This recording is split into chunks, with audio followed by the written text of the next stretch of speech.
오늘은 이동영 목사님께서 사무엘이라는 제목으로 말씀 전해주시겠습니다.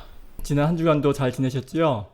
지금까지 보니까 벌써 모세오경을 다 끝냈고, 창출 내민신 다 끝냈고, 그리고 여호수아 했고, 그리고 지난번에 이제 사사기를 했고, 그리고 그 다음 책이 이제 사무엘서입니다. 그래서 오늘 사무엘서를 한 번에 한번 쭉 훑어보도록 하겠습니다. 저희가 지금 구약을 보고 있는데, 구약이요, 되게 방대한 것 같지만 사실은 굉장히 단순합니다. 덩어리로 살펴보게 되면은 사실은 되게 간단한 게 우리 모세오경이 한 덩어리지 않습니까? 창출 내미신 한 덩어리 있고, 그리고 이제 모세오경 바로 다음에 여호수아서가 있는데, 사실 여호수아서, 사사기, 그리고 오늘 살펴볼 사무엘서 이 세 개가요, 사실은 한 덩어리예요, 한 덩어리. 사무엘이 사실은 마지막 사서거든요. 그래서 이제 모세오경 한 덩어리, 그다음에 사사시대 한 덩어리, 왕정시대 한 덩어리, 그리고 이제 포로시대 한 덩어리. 딱 네 덩어리로 끝나는 거예요, 네 덩어리로. 구약이 그 네 덩어리면 끝이 납니다. 거기다 이제 시편이라든지 잠언, 이제 그런 지혜서들이 있어가지고 이제 다섯 덩어리긴 한데, 굉장히 간단합니다. 그래서 이제 그 우리 두 번째 덩어리의 마지막인 지금 사무엘서를 살펴보고 있습니다. 지난주에 봤듯이 사사기 말미가 얼마나 혼란스럽습니까? 그 레위인 그 첩사건, 미가 신상 사건 해가지고 정말 그 하나님의 백성이라고도 이름 붙이기에 창피할 만큼 혼란스러운 그 시대가 사사기의 말기였었는데, 사실은 그 말기에 이어져 있기 때문에 그 사무엘서 상의 그 초반 부분도 그런 어떤 분위기가 엿보입니다. 사무엘서 첫 번째 보게 되면 엘리 대제사장 있지 않습니까? 엘리 대제사장의 두 아들 홈리와 빈하스가 이제 굉장히 부정부패를 하죠. 그게 사실은 사사기 말기였던 이스라엘의 그런 분위기를 보여준다고 할 수 있을 것 같습니다. 사무엘서가 상하곤으로 나뉜 게 분량이 굉장히 많아서 그렇습니다. 사무엘 상만 하더라도 챕터가 31, 그러니까 31장이고요. 그다음에 사무엘 하곤이 24장 해서, 그러니까 사무엘서가 장수로 55장이에요. 55장. 그러니까 창세기가 굉장히 긴 성경책 중에 하나인데 그게 55장인데 창세기만큼 긴 거죠. 이 사무엘서가 만만치 않죠, 읽어내기가. 그런데 여러분 겁먹을 필요가 없는 게요, 내용 구성이 굉장히 단순합니다. 굉장히 간단해요. 이렇게 보면 되는 거죠. 그러니까 모세오경에서 다윗 왕이 다스리는 왕정 시대로 넘어가는 역할을 하는 게 이제 사무엘서인데, 사무엘서가 분량은 되게 많지만 사실은 딱 3명에 관한 이야기입니다. 하나를 잡고서 3명, 딱 3명에 관한 이야기입니다. 그러니까 사무엘하고 사무엘이 기린 분 사울, 그리고 사울의 뒤를 이은 다윗, 딱 이 세 사람에 관한 이야기가 사무엘서 상하권의 전체 내용입니다. 되게 심플하죠. 좀 더 자세히 보게 되면은 사실 오늘 살펴볼 이제 사무엘서 상권 같은 경우는 이 사무엘서 상권에 사무엘의 이야기와 사울의 이야기와 다윗의 이야기가 다 들어가 있어요. 사무엘서 상권에. 그리고 사무엘 하곤은 그야말로 완전히 다윗에 관한 이야기입니다. 그래서 솔직히 사무엘 하곤은 사무엘 하곤이라고 부르면 안 돼요.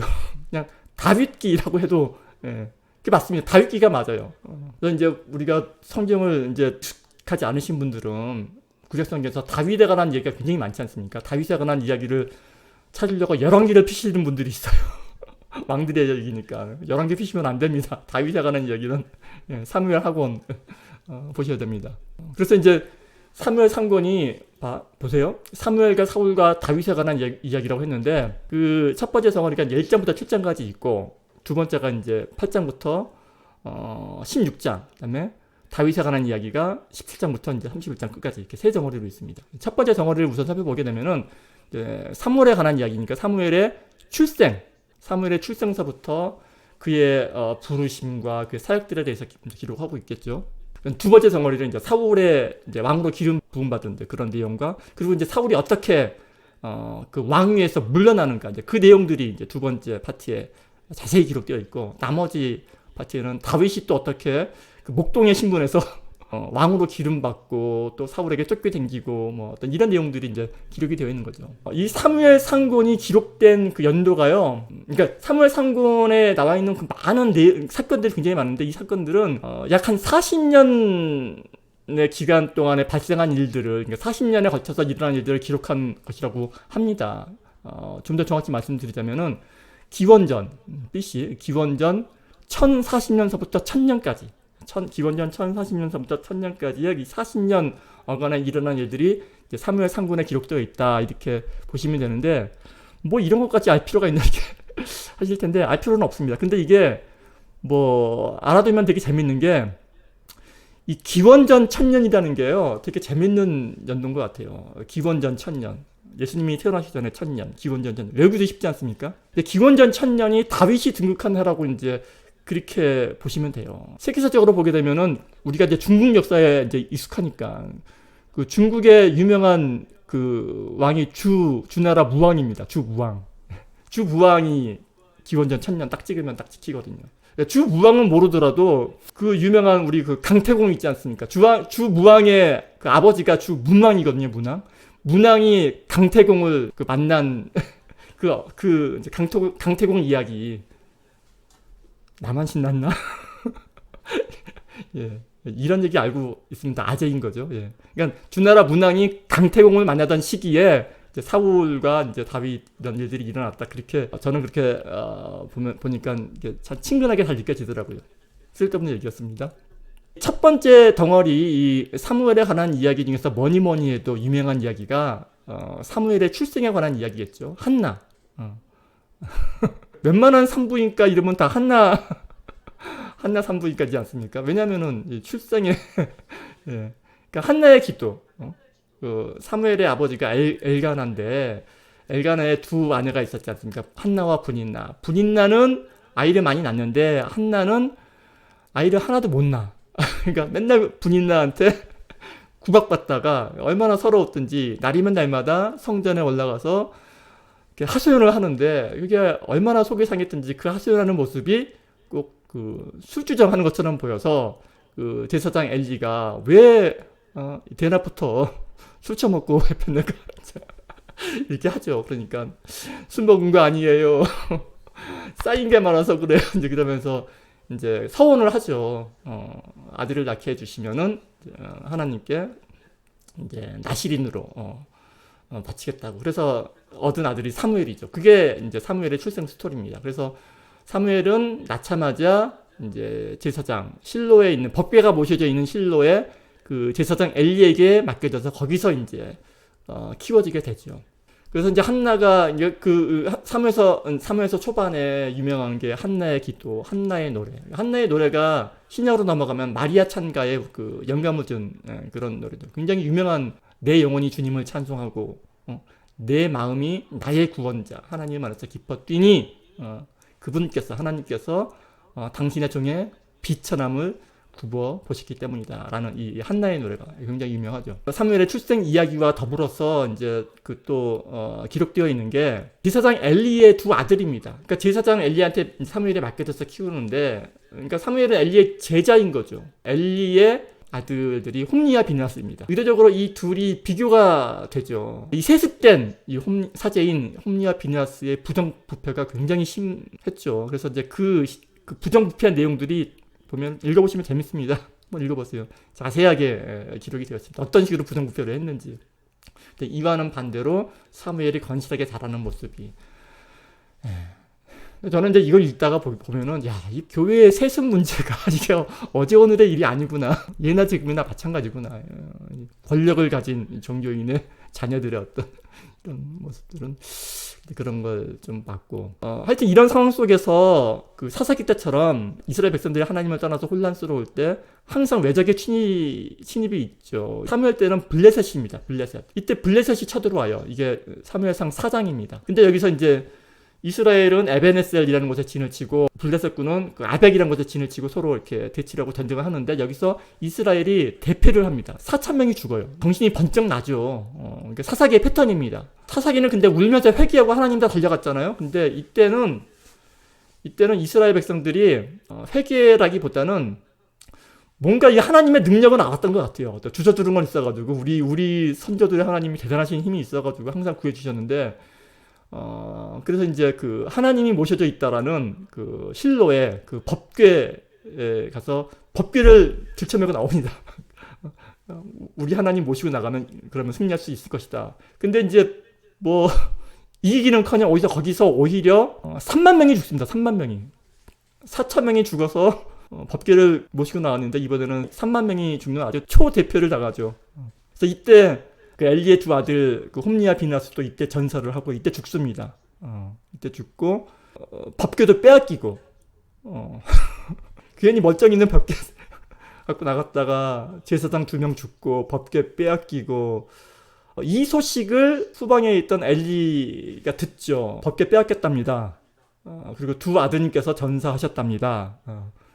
이 얘기를 듣고 엘리가 놀라서 의자에 앉아있다가 자빠져서 목이 부러져서 죽습니다. 그리고 그 옆에 있던 그 엘리의 며느리 홈리와 비느하스의 와이프입니다. 비느하스의 아내가 임신 중이었었는데 출산을 앞두고 있었는데 출산을 하고 죽죠. 죽기 전에 그 출산을 하는 아이를 이제 낳는데 그 이름을 죽기 전에 이제 이가봇이라고 지어줍니다. 이것도 성경에 나와 있는 내용이에요. 이가봇의 뜻은 영광이 이스라엘에서 떠났다. 실상을 그대로 보여주는 겁니다. 그래서 이제 그 법궤가 하나님의 법궤는 그게 뚜껑이 쉬운 자지 않습니까? 하나님이 앉아 있는 곳이에요. 그러니까 하나님이 계신 곳입니다. 법궤가. 이게 빼앗겼다라는 건 정말 초반서부터 제가 신학교에 있었을 때 이게 시험 문제에 자주 나왔습니다. 법궤의 이동 경로. 처음에 실로에 있다가 그게 이제 전투 현장인 아벡으로 갔다가 여기서 이제 뺏겨서 그 팔레스타인 본거지인 아스돗이라는 도시로 가요. 그쪽으로 이제 법궤를 가지고 갑니다. 그래서 아스돗에는 그 블레셋 사람들이 섬기던 그 다곤 신상이 있거든요. 다곤 신상. 그 앞에다 법궤들을 이렇게 딱 전리품으로 갖다 놓죠. 승리의 전리품으로. 그러고 있는데 다음날 가봤더니만 다곤 신상이 법궤 앞에 넘어져가지고 목이 부러져 있고 손목이 다 절단했죠. 다곤 신상이 이렇게 엎어져 있는 거죠. 우연인가 했는데 그 다음날에도 그러고. 그리고 뿐만 아니라 그 아스돗 사람들 몸에 그 악성 종기 그 독종이라고 하는데 독종이 막 번지는 겁니다. 그래서 와 이거 뭐지? 그래서 이제 이거를 이제 옮깁니다. 딴 데로 폭탄 돌리기 하듯이 그 옆 지역 가드 지역으로 옮겨요. 옮겼는데 아니나 다를까 여기서도 그 주민들이 막 악성 종기 막 독종이 막 납니다. 그러니까 여기서도 이제 그 옆에 또 에그론이라는 곳으로 보내거든요. 가는 곳마다 독종을 막 하니까 두 손 두 발 다 드는 거죠. 7개월 만에 다시 이스라엘로 보내야겠다 그러는데 그냥은 안 보내고요. 그냥은 안 보내고 얘네들이 지금까지 일어난 일들이 이게 우연인지 이스라엘의 신 여호와가 그 의도한 일인지를 이제 시험해 보고자 법궤를요 삐끗덕거리가 잘 굴러가지 않는 사로 만든 술에 새수레를 하나 만들어 가지고 거기다 싣고서 한 번도 멍에를 메어보지 않은 암소. 그러니까 멍에를 메어보지 않았다는 것은 길들여지지 않았다는 거예요. 그래서 지 맘대로 막 날지는 야상만 같으니까 한 번도 멍에를 지어보지 않은 그것도 이제 새끼를 막 난 암소 2마리에다가 메어서 어디로 향하냐면은 이스라엘은 이스라엘인데 벳세메스라는 곳으로 보내요. 근데 벳세메스가 어떤 곳이냐면은 땅을 분배할 때 아론 지파에게 분배된 땅이 그 벳세메스 지역이에요. 그러니까 여호와의 그 제사장의 땅으로 보내되 한 번도 멍에를 메어보지 않은 암소의 새수레에 새끼를 이어두고 보내는 거죠. 그리고 생각을 하는 거죠. 이거는 그냥 가면은 이거는 있을 수가 없는 일인데 그러면은 이제 믿겠다라는 거죠. 근데 아니나 다를까 그 암소들이요 그 송아지를 내어두고 맹 울면서 소치는 사람도 없이 벳세메스를 향해 가요. 기절초풍한 일인 거죠. 그러니까 틀림없이 여호와께서 하신 일이라는 거죠. 성경에는 뭐라고 적혀져 있냐면 소들이 울음소리를 내면서 이 한 길만 따라갔는데 오른쪽으로도 왼쪽으로도 벗어나지 않았다 라고 기록을 하고 있습니다. 그러니까 한낱 미물인 소들마저도 그 번성을 거슬러서 하나님의 뜻을 드러내는 사건이라는 거죠. 그래서 이제 소가 벳세메스로 음메 울면서 가지 않습니까? 벳세메스 사람들이 이게 무슨 일인가 할 거예요. 그래서 오는 그 수레를 맞이해서 법궤를 발견하고 법궤를 이게 뭐야 하고 이제 열어보다가 성경에는 어떻게 기록이 되어 있냐면은 벳세메스에서 사람들이 법궤 안을 들여다보다가 5만 70명이 죽었다고 기록이 되어 있습니다. 근데 여기 보게 되면 이 5만에 가로가 딱 쳐 있죠. 5만. 왜냐면은 사실 그 당시에 그 벳세메스에 5만 명이 안 살았거든요. 어쨌든 기록은 이렇게 되어 있으니까 성경의 기록이니까 지울 수는 없고 하니까 5만 가로 열고 이렇게 닫아놓고 70명이 법궤를 보다 죽었다라고 기록이 되어 있습니다.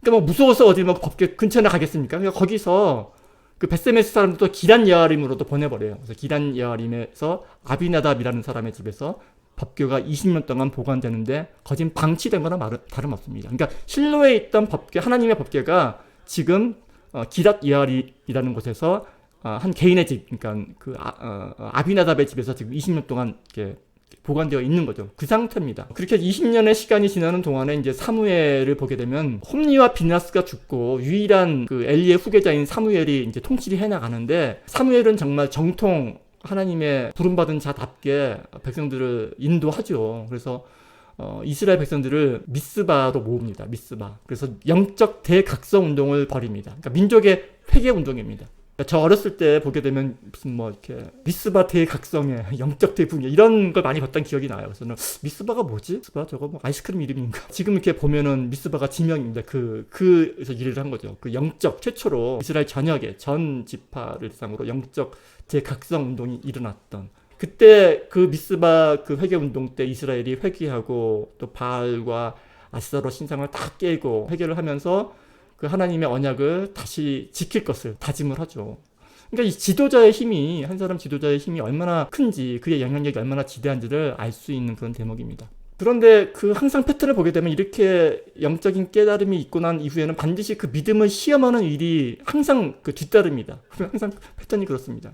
그래서 이제 미스바트의 각성이 일어나자마자 곧바로 또 블레셋 군대가 또 침입을 하고, 근데 이번에는 달라졌죠. 회개를 하고 났으니까. 그래서 이번에는 회개를 한 그 대각성을 한 이스라엘 백성들이 사무엘을 중심으로 똘똘 뭉쳐서 하나님을 의지하고 믿음으로 나아갑니다. 그럼 뭐 결과는 뻔하죠. 그래서 승리를 합니다.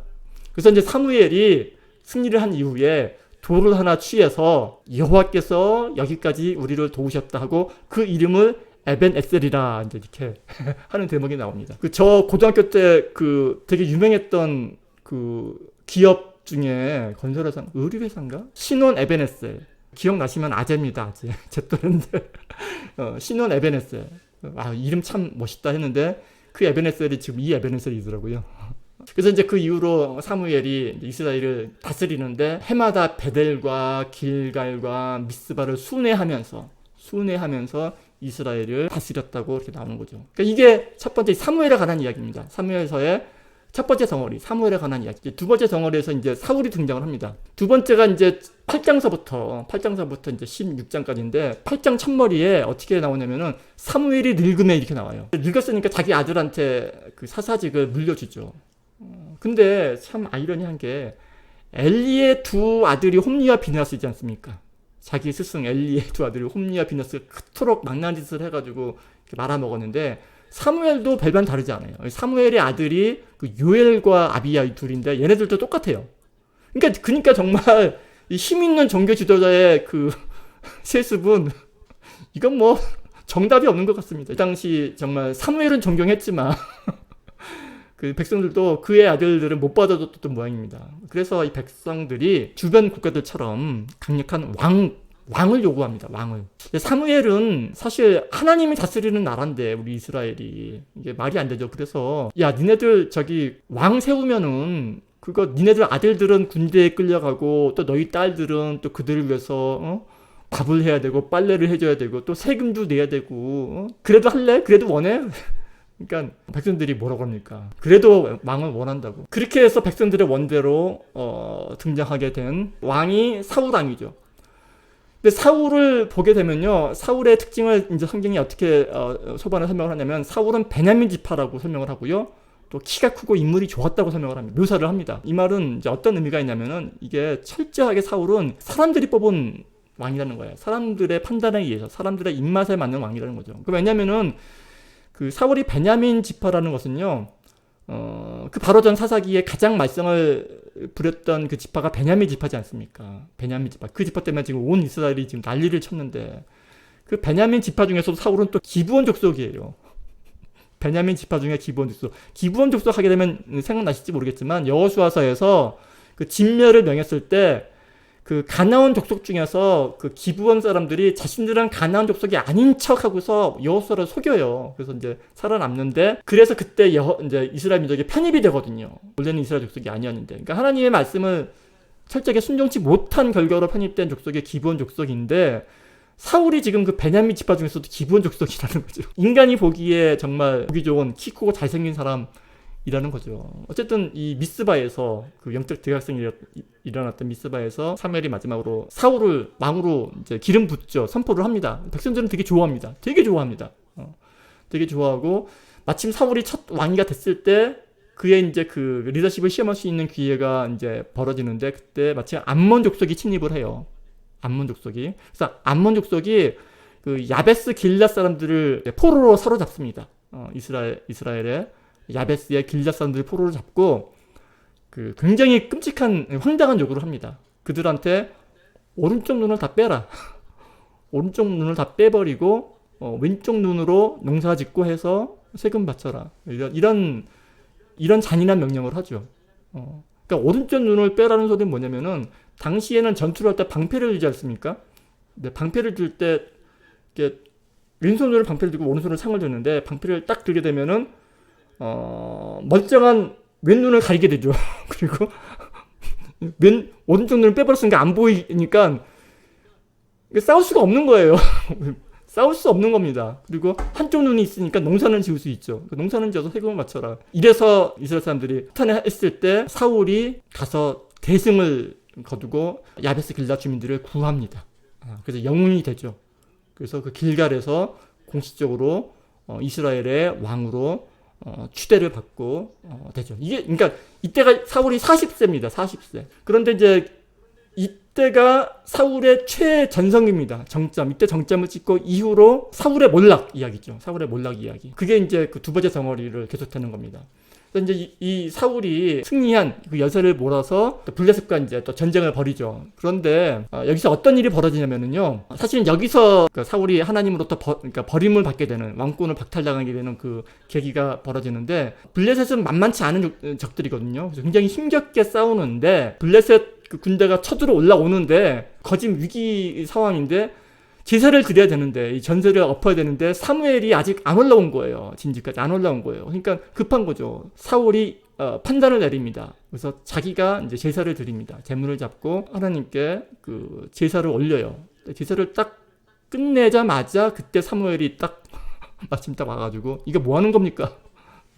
당신이 하도 안 올라오고 불려서 바로 코앞까지 쳐들어왔길래 내가 제사를 드렸습니다. 했더니만은 사무엘이 오로지 제사장만이 드릴 수 있는 제사를 왜 당신이 드렸습니까? 그리고 왜 순종치 않습니까? 하면서 이로 인해서 당신 이제 왕권이 떠날 거라고 또 예언을 하죠. 근데 이게 끝이 아니라 그 뒤로도 또 어떤 불순종을 하냐면은 아멜렉과의 전투가 있어요. 아멜렉 족속하고. 근데 여기서 사울이 하나님의 도움으로 이겨요. 이기는데 하나님의 도움으로 이길 때에는 항상 그 진멸을 해야 되거든요. 헤렘이라고 그래가지고 그 신명기 13장에 보게 되면 그 진멸 규정이 있습니다. 사무엘도 신신당부하죠. 진멸하라. 거기 있는 모든 것들을 다 쳐 죽이고 거기 있는 속한 것들 모든 것들을 다 불태워 없애고 깨끗하게 다 진멸하라 그렇게 했는데 사울이 그 규정을 진멸 규정을 어기고 일부를 남겨둡니다.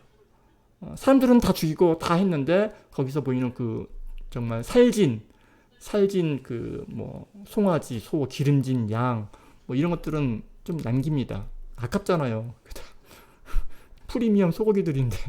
근데 사울은 이런 일을 하면서도 뭐 자기가 불순종했다고는 생각을 안 합니다. 그러니까 어떻게 보게 되면은 자기가 제사를 드린 거 그리고 자기가 뭐 좀 재물 조금 좋은 재물 남겨둔 거 그리고 이 남긴 것도 사울이 그렇게 얘기를 해요. 그 사무엘이 뭐라고 그럴 때 사울이 뭐라고 그러냐면은 이 좋은 거 내가 남긴 거는 이 흠없는 재물들로 내가 여호와께 정말 제사를 드리려고 남긴 거다. 뭐가 잘못됐냐? 흠없는 재물, 너무나 재물이 좋아서 내가 남겼는데 오히려 당당하게 따지거든요.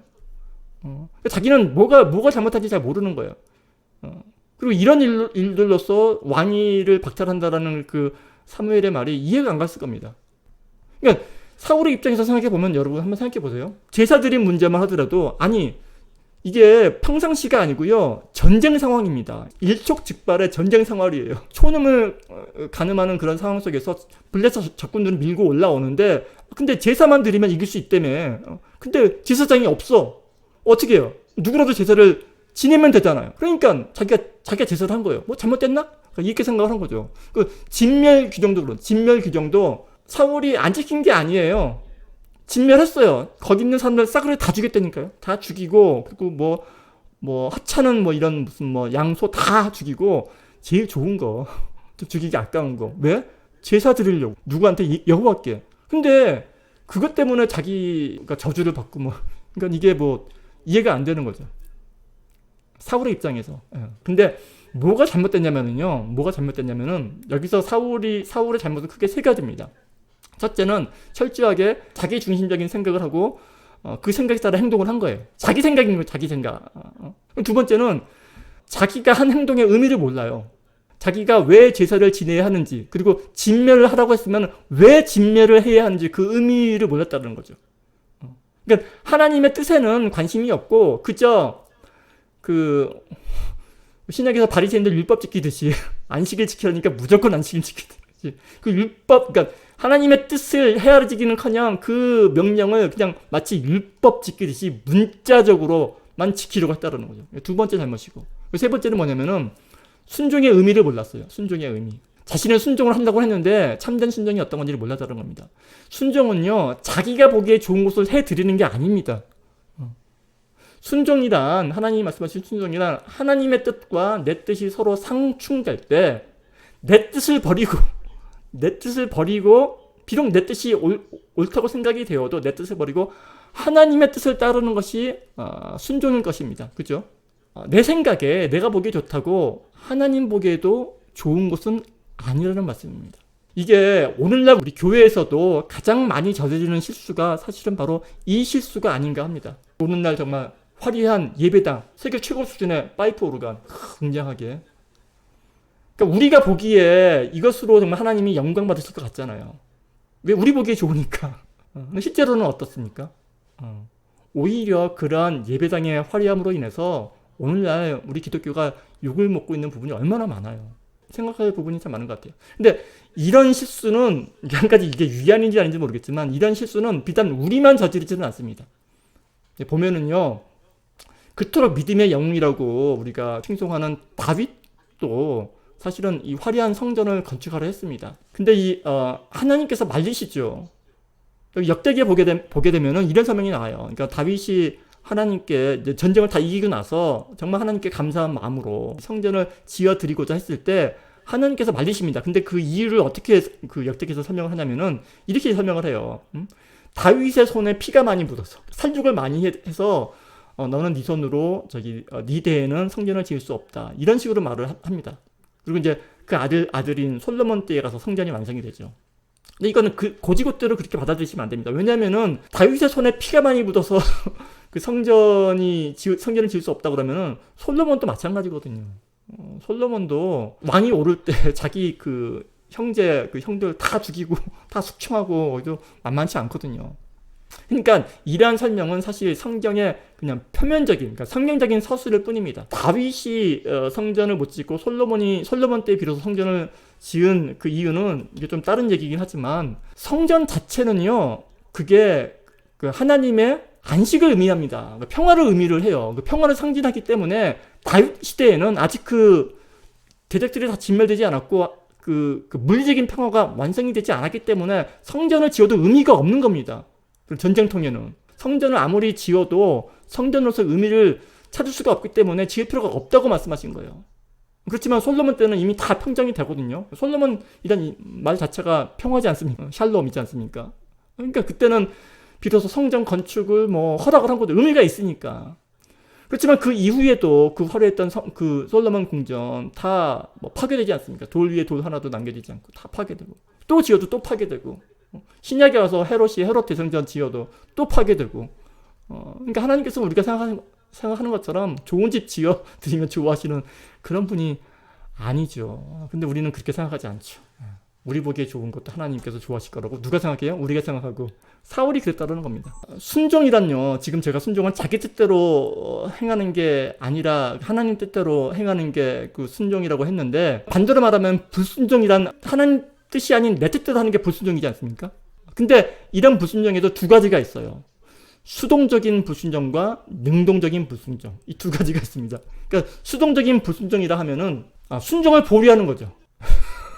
하긴 하되 좀 있다가 우리 애들한테도 뭐 이렇게 시킬 때 한 박자 느리게 하는데 그거 정말 속 터지거든요. 그거 순종다운 순종 아닙니다. 또 한 가지 이 능동적인 불순종, 그러니까 적극적인 불순종인데, 이것은 뭐냐면은 자기가 생각하는 거죠. 사울이 했던 것처럼 자의적인 해석을 내려서 적극적으로 행하는 거. 그게 바로 이제 능동적인 불순종인데, 근데 사실 이 능동적인 불순종은요, 불순종이라기보다는 차라리 반역에 가깝습니다. 반역. 반역은 정말 자기 중심성의 극치를 보여주죠. 그러니까 사울은 정말 사울의 잘못은 자기 중심에서 벗어나지 못하고 내가 복음, 자기 복음, 내가 복음식으로 하나님을 섬겼던 그런 대표적인 롤 모델이었던 것 같습니다. 그래서 이제 이러한 사울을 하나님께서 어떻게 다루시는가를 살펴보는 것도 우리가 사무엘서를 보면서 주목해서 살펴볼 점이 아닌가 합니다. 자, 세 번째 덩어리는 마지막 17장서부터 끝까지인데 17장은 다윗이 등장하죠. 사무엘상에서 가장 유명한 구절. 너는 칼과 창과 단창으로 내게 나아오거니와 나는 만군의 여호와 곧 네가 모욕하는 이스라엘 군대의 하나님의 이름으로 내게 나아가노라. 누가 말한 겁니까? 다윗이죠. 목동인 다윗이 골리앗을 물리치며 한 말입니다. 그러니까 다윗이 등장하죠. 사무엘상 17장에서. 이때 해장처럼 등장한 다윗. 그 이후로 백성들이 사울은 천천히요 다윗은 만만이로다. 그런 노래가 막 유행을 합니다. 사울이 얼마나 질투가 났겠습니까? 사울이 다윗을 죽이려고 하죠. 그때부터 이제 다윗은 이제 도피 생활, 이제 도망 다니는 생활을 합니다. 이때 그 많은 그 다윗의 시편이 지어집니다. 도망 다니면서 지은 시편들이 이때 많이 지어지죠. 이때가 시대적인 배경입니다. 이 후반부에 많은 이 에피소드들이 있죠. 여기에 뭐 정말 그 유명한 다윗과 요나단. 요나단은 사울의 아들이죠. 다윗과 요나단의 그 진한 그 우정 이야기, 그리고 이 놉 땅의 제사장 아히멜렉 그때 피난을 가서 그 제사장들만 먹던 진설병떡 먹은 이야기, 뭐 그리고 그 가두왕 아기스한테 도망갔다가 거기서 막 침 흘리고 미친 척하고 막 살아남고 이런 여러 가지 이제 에피소드들이 그 후반부에 다 있는 겁니다. 근데 저는 이제 짧게 이 많은 에피소드 중에서 정말 이 시기 다윗을 대표하는 그 사건으로 저는 꼽는 게 뭐냐면은 다윗이 그 도피 생활 중에 그 엔게리 요소에 숨거든요. 엔게리 요소에 그 굴 속에 숨습니다. 근데 계속해서 사울은 군대를 이끌고 다윗을 죽이려고 쫓아다니죠. 근데 이제 다윗이 엔게리 요새에 숨어 있다라는 첩보를 입수해서 사울이 군대를 이끌고 찾아왔어요. 다윗은 굴 속에 숨어 있어요. 근데 사울이 마침 이제 수색을 하다가 뒤가 마려워서 이제 성경은 이제 발을 가리운다라는 표현을 쓰는데 그게 이제 뒤가 마려운 겁니다. 화장실이 급한 거예요. 그래서 찾다가 이제 왕이 함부로 이제 할 수 없으니까 동굴 속에 가서 시원하게 누구 오십시오 해서 이제 사울이 혼자 동굴 속에 들어가서 이제 용변을 보는 거죠. 근데 그 동굴 속에 다윗하고 다윗의 일행들 400명이 숨어있던 그 동굴이에요. 무장 해제하고 정말 무장 해제가 되지 않습니까? 하고 있는데 다윗이 그 모습을 발견한 거죠. 옆에 있던 그 측근들이 보스 이거 기회는 찬스입니다. 지금 하게 되면 우리는 이제 더 이상 도망 안 다녀도 됩니다. 했는데 다윗이 아니다. 나는 하나님께서 기름 부은 자를 내가 내 손을 죽일 수 없다. 그리고 이제 옷깃만 살짝 베고 살려 보내죠. 그러니까 이게 쉽지 않은 거죠. 자기 생명을 노리던 그 사울을 자기 눈앞에서 정말 살려주는, 이게 참 다윗이 굉장히 많이 그 칭찬받는 대목인데, 근데 우리가 좀 다르게 좀 봐야 될 필요가 있는 게 이 모습이 감격스럽다기보다는 저는 그렇게 생각이 돼요. 야, 이게 자기 혼자 목숨 달린 거면은 그게 좀 멋있어 보일 수도 있겠다 싶지만은 이 당시 다윗은 자기를 따르는 400여 명의 무리들의 이 세력을 거느린 상태고 잡히면 다 죽거든요. 근데 뭐 처음에는 다윗을 따르던 무리들도 다윗의 그 인품을 아니까 우리 보스 참 그렇지만 참 철없긴 하지만 그래도 멋있다. 처음에는 그럴 수 있다 싶어요. 그런데 놀라운 것은 뭐냐면은 이게 처음이 아니라는 거죠. 2번이나 이런 일이 반복이 됩니다. 2번 모두 다윗이 사울을 죽이지 않습니다. 살려서 내보내죠. 그리고 따르던 무리들은 속이 터졌겠죠. 근데 이제 어차피 이제 말씀을 마무리하면서 아무튼 사울은 다윗에 의해서 죽지 않고요. 그 전쟁 중에 블레셋과의 전투에서 그 길보아 산이라는 곳에서 자기 아들 요나단과 함께 전장에서 전사를 합니다. 사울의 죽음과 함께 사무엘 상권이 끝이 나고 나머지 사무엘 하고는 이제 온통 다윗의 이야기입니다. 하고는 다음 시간에 하도록 하겠습니다.